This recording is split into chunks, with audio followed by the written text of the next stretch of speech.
உங்கள் நன்மைக்காக இன்று ஒரு தகவல். இன்று வரை மனித உடலில் 8,000, 18,000, 26,000 நோய்கள் என பல தரப்பினர் வரிசைப்படுத்திக் கொண்டிருக்கின்றனர்.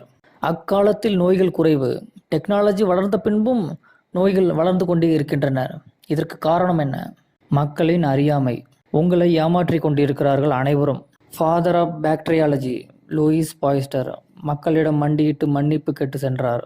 அவர் இருக்கும் தருவாயில் கூறியது என்னவென்றால், நோய்களுக்கு காரணம் நுண்ணுயிர் கிருமிகள் அல்ல, பலகீனமான இம்யூனி சிஸ்டம் என்றார். மனித உடலின் வெப்பநிலை 37 டிகிரி செல்சியஸ் அல்ல, சராசரியாக அது குறைந்து கொண்டிருக்கிறது. எல்லாரும் நியூஸ் போய் பாருங்க தயவுசெய்து. உடல் வெப்பநிலை குறைய குறைய நோய் எதிர்ப்பு தன்மையும் குறையும். இது விதி. நல்ல உணவுப் பொருட்களை கொண்டு உடல் வெப்பநிலையை தற்காத்துக் கொள்ள ஒரு வீடியோ போட்டிருக்கேன், அதையும் போய் பாருங்க, நன்மை பெறுங்க.